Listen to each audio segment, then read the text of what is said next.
7. වත්ත සූත්‍රය 1. මා විසින් මෙසේ අසන ලදී. එක් කලෙක භාග්‍යවතුන් වහන්සේ සැවැත් නුවර සමීපයෙහි අනාථපිණ්ඩික සිටුහු විසින් කරවන ලද ජෙතවන නම් විහාරයෙහි වාසය කරති. එකල්හි භාග්‍යවතුන් වහන්සේ මහණෙනි කියා භික්ෂූන්ට කතා කළහ. ස්වාමීනි, ඒ භික්ෂූ භාග්‍යවතුන් වහන්සේට උත්තර දුන්හ. 2. මහණෙනි, යම්සේ කිලූට වූ මල බැඳුනා වූ වස්ත්‍රයක් වේද ඒ වස්ත්‍රය රෙදි සායම් කරන්නෙක් නිල් පාට කිරීම පිණිස හෝ රන්වන් පාට කිරීම පිණිස හෝ ලේ පාට කිරීම පිණිස හෝ මදටිය පාට කිරීම පිණිස හෝ යම් සායමක් පොවන්නේද එය නරක පාට ඇත්තක්ම වන්නේය. අපිරිසිදු පාට ඇත්තක්ම වන්නේය. ඊට හේතු කවරේද? මහණෙනි, වස්ත්‍රය අපිරිසිදු වූ බැවිනි. මහණෙනි, එපරිද්දෙන්ම සිත කිලූට වූ කල්හි දුර්ගතිය කැමැති විය යුතුය. මහණෙනි, යම්සේ පිරිසිදුව බබලන්නා වූ වස්ත්‍රයක් වේද ඒ වස්ත්‍රය රෙදි සායම් කරන්නෙක් නිල් පාට කිරීම පිණිස හෝ රන්වන් පාට කිරීම පිණිස හෝ ලේ පාට කිරීම පිණිස හෝ මදටිය පාට කිරීම පිණිස හෝ යම් සායමක් පොවන්නේද එය හොඳ පාට ඇත්තක්ම වන්නේය. පිරිසිදු පාට ඇත්තක්ම වන්නේය. ඊට හේතු කවරේද? මහණෙනි, වස්ත්‍රය පිරිසිදු වූ බැවිනි. මහණෙනි, එපරිද්දෙන්ම සිත නොකිලිටි වූ කල්හි සුගතිය කැමැති විය යුතුය. 3. මහණෙනි, සිත කෙලෙසන්නා වූ පාප ධර්මයෝ කවරහුද? අවිද්‍යාව නම් වූ විෂම ලෝභය, අනුන්ගේ දේ මට ඇතනම් හොඳයයි ආශා කරන දැඩි ලෝභය, හිත කෙලෙසන්නකි. ව්‍යාපාදය, අනුන් නසනු කැමැත්ත, හිත කෙලෙසන්නකි. ක්‍රෝධය, තරහ, සිත කෙලෙසන්නකි. උපනහය, බැඳගත් වෛරය, හිත කෙලෙසන්නකි. මක්ඛය, අනුන්ගේ ගුණ මැකීම, හිත කෙලෙසන්නකි. පලාසය, නීචව සිටිමින් උසස් පුද්ගලයන් හා තමා සමාන සිටීම, හිත කෙලෙසන්නකි. ඊර්ෂ්‍යාව, අන්‍යයන්ගේ සම්පත් මෙව්වසීම, හිත කෙලෙසන්නකි. මසුරුකම, තමාගේ ඇති සම්පත් සැඟවීම, හිත කෙලෙසන්නකි. මායාව, රැවටිල්ල, හිත කෙලෙසන්නකි. සටබව, පෛරාටිකකම, හිත කෙලෙසන්නකි. තම්බය, මානයෙන් ඉදිමුණු ගතිය, හිත කෙලෙසන්නකි. සාරම්භය, එකට එක කිරීම, හිත කෙලෙසන්නකි. මානය, ජාති ආදිය නිසා ඇති වූ උඩඟු හැඟීම, හිත කෙලෙසන්නකි. අභිමානය, අධික මානය, හිත කෙලෙසන්නකි. මදය, ජාති ආදියෙන් මත්වීම, හිත කෙලෙසන්නකි.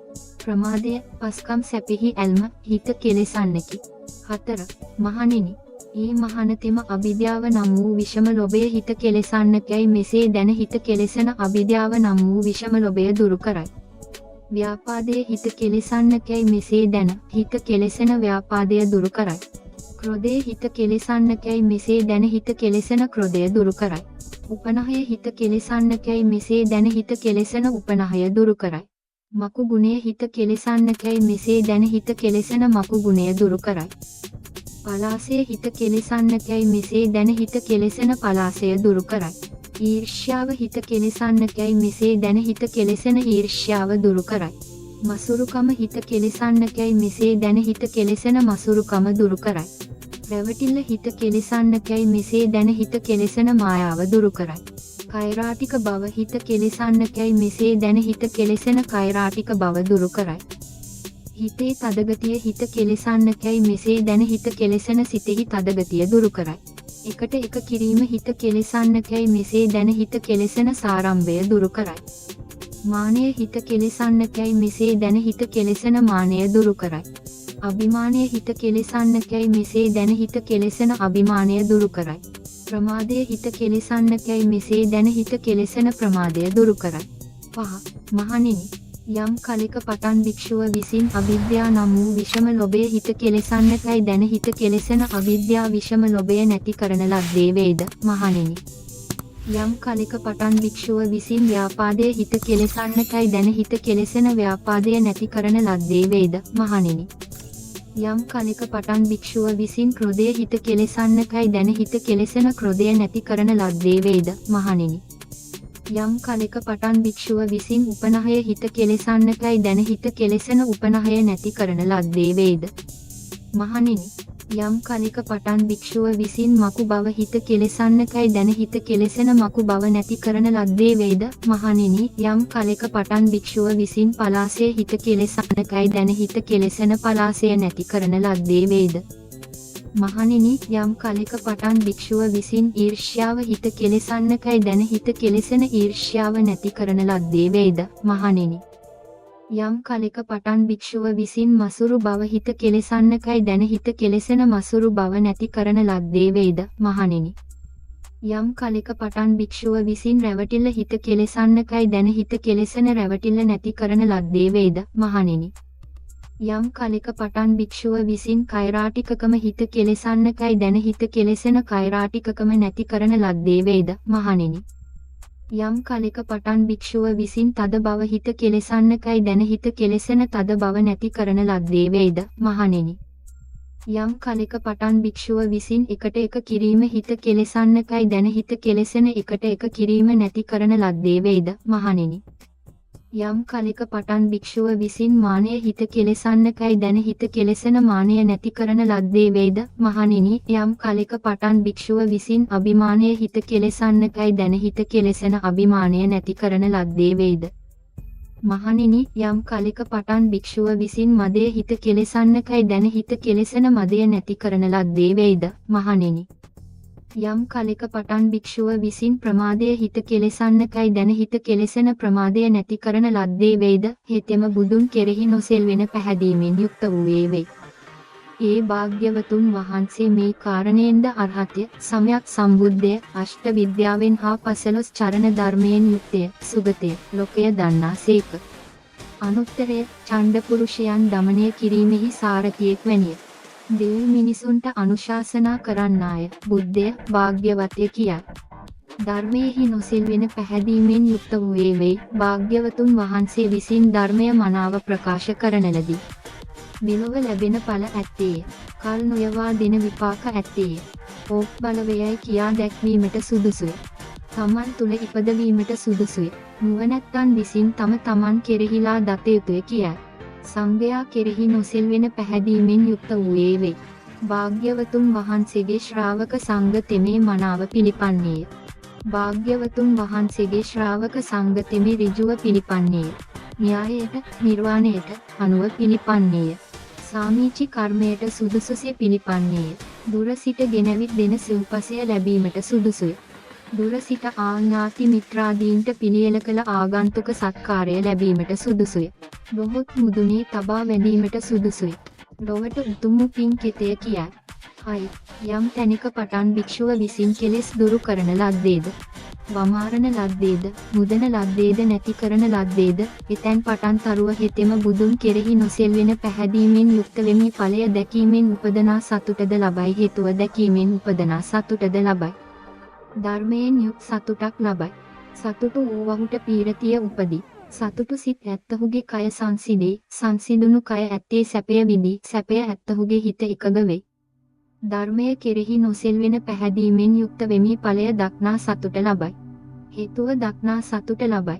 ධර්මයෙන් යුක්ත වූ සතුට ලබයි. සතුටු වූවහුට පීරතිය උපදී. සතුටු සිත් ඇත්තහුගේ කය සංසිඳේ, සංසිඳුණු කය ඇත්තේ සැපය විඳී, සැපය ඇත්තහුගේ හිත එකඟ වේ. සංඝයා කෙරෙහි නොසෙල්වෙන පැහැදීමෙන් යුක්ත වෙමි ඵලය දක්නා සතුට ලබයි. හේතුව දක්නා සතුට ලබයි.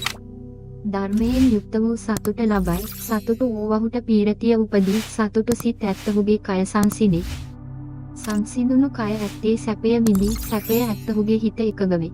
7. යම් තැනක පටන් ඒ භික්ෂුව මා විසින් කෙලෙස් දුරු කරන ලදැයි, වමාරණ ලදැයි, නැති කරන ලදැයි ඵලය දක්නා සතුටද, හේතුව දක්නා සතුටද ලබයිද, ධර්මයෙන් යුත් සතුට ලබයිද, සතුටු වූවහුට පීරතිය උපදීද, සතුටු සිත් ඇත්තහුගේ කය සංසිඳේද, සංසිඳුණු කය ඇත්තේ හිතින් සැප විඳීද, සැප ඇත්තහුගේ සිත එකඟ වේද? මහණෙනි, මෙබඳු සීල ඇති, මෙබඳු සමාධි ඇති, මෙබඳු ප්‍රඥා ඇති ඒ අනාගාමි භික්ෂුව කළු හාල් ඇට අස්කල ඇල්හාලේ බත නොයෙක් සූප ඇතිව නොයෙක් ව්‍යංජන ඇතිව අනුභව කෙරේද ඔහුට එය අන්තරාය පිණිස නොවේ. මහණෙනි, කිලූටු වූ මල රැඳුනා වූ වස්ත්‍රය පිරිසිදු වූ ජලය ලැබ යම්සේ පිරිසිදු වේද, බබලන්නේ වේද, කෝවේහි දමන ලද රන් රිදී යම්සේ පිරිසිදු වේද, බබලන්නේ වේද? මහණෙනි, එපරිද්දෙන්ම මෙබඳු සීල ඇති, මෙබඳු සමාධි ඇති, මෙබඳු ප්‍රඥා ඇති ඒ අනාගාමි භික්ෂුව කළු හාල් ඇට අස්කල ඇල්හාලේ බත නොයෙක් සූප ඇතිව නොයෙක් ව්‍යංජන ඇතිව අනුභව කෙරේද ඕහට එය අන්තරාය පිණිස නොවේ. හෙතෙම මෛත්‍රීර සහගත සිතින් එක් දිශාවක් පතුරුවා වාසය කරයි. එසේම දෙවෙනි දිශාවද එසේම තුන්වන දිශාවද එසේම සතරවන දිශාවද මෙසේ උඩ යට සරස යන සියලු තන්හි පැතුරුණා වූ සියල්ලෙන් යුක්ත වූ ලෝකය. මහත් බවට පැමිණි අප්‍රමාණ වූ වෛර රහිත වූ ව්‍යාපාද රහිත වූ මෛත්‍රීර සහගත සිතින් පතුරුවා වාසය කරයි. කරුණා සහගත වූ සිතින් එක් දිශාවක් පතුරුවා වාසය කරයි. එසේම දෙවෙනි දිශාවද එසේම තුන්වන දිශාවද එසේම සතරවන දිශාවද මෙසේ උඩ යට සරස සියලු තන්හි පැතුරුණා වූ සියල්ලෙන් යුක්ත වූ ලෝකය. මහත් බවට පැමිණි අප්‍රමාණ වූ වෛර රහිත වූ ව්‍යාපාද රහිත වූ කරුණා සහගත සිතින් පතුරුවා වාසය කරයි. මුදිතා සහගත වූ සිතින් එක් දිශාවක් පතුරුවා වාසය කරයි. එසේම දෙවෙනි දිශාවද එසේම තුන්වන දිශාවද එසේම සතරවන දිශාවද එසේම උඩ යට සරස යන සියලු තන්හි පැතුරුණා වූ සියල්ලෙන් යුක්ත වූ ලෝකය. මහත් බවට පැමිණි අප්‍රමාණ වූ වෛර රහිත වූ ව්‍යාපාද රහිත වූ මුදිතා සහගත සිතින් පතුරුවා වාසය කරයි. උපේක්ෂා සහගත වූ සිතින් එක් දිශාවක් පතුරුවා වාසය කරයි. එසේම දෙවෙනි දිශාවද එසේම තුන්වන දිශාවද එසේම සතරවන දිශාවද මෙසේ උඩ යට සරස යන සියලු තන්හි පැතුරුණා වූ සියල්ලෙන් යුක්ත වූ ලෝකය මහත් බවට පැමිණි අප්‍රමාණ වූ වෛර රහිත වූ ව්‍යාපාද රහිත වූ උපේක්ෂා සහගත සිතින් පතුරුවා වාසය කරයි. ඒ අනාගාමි පුද්ගලතෙම මේ දුක්ඛ ආර්ය සත්‍යය ඇත, ලාමක වූ සමුදය සත්‍ය ඇත, ප්‍රණීත වූ මාර්ග සත්‍ය ඇත. මේ බ්‍රහ්ම විහාර ධාන සංඥාවට වඩා උතුම් නිර්වාණය ඇතැයි දනි. මෙසේ දන්නා වූ මෙසේ දක්නා වූ ඔහුගේ සිත කාමාශ්‍රවයෙන්ද මිදේ, භවශ්‍රවයෙන්ද මිදේ, අවිද්‍යාශ්‍රවයෙන්ද මිදේ. මිදුන කල්හි මිදුනේ යයි දැනීම වේ. උත්පත්තිය කෙලවර විය මග බඹසර වැස නිමවන ලදී. සතර මාර්ගයේහි කටයුතු කරන ලදී. මේ ආත්මය පිනිස කළ යුතු අනිකක් නැත්තේ යයි දනි. මහණෙනි මේ මහණතෙම අභ්‍යන්තර නෑමෙන් න්‍යායයයි කියනු ලැබේ. 8. මේ අවස්ථාවේ සුන්දරික භාරද්වාජ නම් බ්‍රාහ්මණ තෙම බුදුන් සමීපෙහි හුන්නේ වේ. එකල්හි සුන්දරික භාරද්වාජ නම් බ්‍රාහ්මණ තෙම භාග්‍යවතුන් වහන්සේට මෙසේ කියේය. බවත් ගෞතම තෙම බාහුකා නම් ගබට නාන්ට යන්නේද? කියාය. බ්‍රාහ්මණය, බාහුකා නම් ගංගාවෙන් කවර ප්‍රයෝජනද? බාහුකා නදිය කුමක් කරයිද? බවත් ගෞතමයෙනි, බාහුකා ගඟ විසුද්ධිය ගෙන දෙන්නකයි ලෝවැස්සන් අතර සම්මතය. බවත් ගෞතමයෙනි, බොහෝ දෙනා බාහුකා ගංගාව පින්තොටකයි සලකන්නාහුය. බොහෝ දෙනා තමන් කළ පව් බාහුකා නදියෙහි පාකර හරිති යයි කීයේය. 9. එකල්හි භාග්‍යවතුන් වහන්සේ සුන්දරික භාරද්වාජ බ්‍රාහ්මණයාට මේ ගාථා වදාළහ. බාහුකා නම් ගබටද අධිකක්ක නම් තොටටද ගයා නම් තොටුපලටද සුන්දරිකා නම් ගබටද සරස්වතී නම් ගබටද ප්‍රයාග නම් තොටටද බාහුමතී නම් ගබටද නිතර බැස නාන්නා වූ අපිරිසිදු කර්ම ඇති පුද්ගලයා පිරිසිදු නොවේ. සුන්දරිකා ගබ කුමක් කරයිද? ප්‍රයාග තීර්ථය කුමක් කරයිද? බාහුකා නදිය කුමක් කරයිද? ප්‍රාණඝාතාදී පව් කරන ක්‍රූර කිරයා කරන මිනිසා ශුද්ධ නොකරයි. පිරිසිදු වූවහුට හැමදාම නෑමට සුදුසු උතුරුපල් නැකත වෙයි. පිරිසිදු වූවහුට හැමදාම පෝය දිනය වෙයි. පිරිසිදු කිරයා ඇති ශුද්ධ පුද්ගලයාට හැමදාම වත් පිරෙයි. බ්‍රාහ්මණය, මේ ශාසනයෙහිම ස්නානය කරව, සියලු සත්වයන් කෙරෙහි මෛත්‍රීර කරව, ඉදින් බොරු නොකියන්නේහිද? ඉදින් සතුන් නොමරන්නේහිද? ඉදින් නුදුන් දෙය නොගත්තේහිද? ශ්‍රද්ධා ඇත්තේ වෙහිද? මසුරු නොවූයේ වෙහිද? ගයාවට ගොස් කුමක් කරන්නේහිද? තොපගේ ලිඳක් ගයාවකි. ශුද්ධ වූ පුද්ගලයාට ලිඳක් ගයාවත් යන දෙකෙහි වෙනසක් නැත. 10. මෙසේ කී කල්හි සුන්දරික භාරද්වාජ බමුණ තෙම භාග්‍යවතුන් වහන්සේට මෙසේ සැලකලේය. බවත් ගෞතමයන් වහන්ස, ඊතා යහපත. බවත් ගෞතමයන් වහන්ස, මේ ධර්මය තරුව ඊතා යහපත. බවත් ගෞතමයන් වහන්ස, යටිකුරු කොට තබන ලද්දක් උඩුකුරු කරන්නේ හෝ යම්සේද, වසා තබන ලද්දක් වැසුම් හැර දක්වන්නේ හෝ යම්සේද, මං මුලා වූවෙකුට මග කියන්නේ හෝ යම්සේද, ඇස් ඇත්තෝ රූප දකිත්වා. කළුවරෙහි තෙල් පහනක් දරන්නේ හෝ යම්සේද එපරිද්දෙන්ම බවත් ගෞතමයන් වහන්සේ විසින් නොයෙක් ආකාරයෙන් ධර්මය දේශනා කරන ලද්දේය. බවත් ගෞතමයන් වහන්ස, ඒ මම භාග්‍යවතුන් වහන්සේද, ධර්මයද, භික්ෂු සංඝයාද සරණ යමි. මම බවත් ගෞතමයන් වහන්සේ වෙත මහානකම ලබන්නේම්, උපසම්පදාව ලබන්නේම්. සුන්දරික භාරද්වාජ බ්‍රාහ්මණ තෙම බුදුන් වෙත පැවිද්ද ලැබුවේය. උපසම්පදාව ලැබුවේය. ආයුෂ්මත් භාරද්වාජ තෙමේ වනාහි උපසම්පදා වී නොබෝ කල ඇත්තේ හුදකලා වූයේ වෙන් වූයේ අප්‍රමාදව කෙලෙස් තවන වීරිය ඇතිව.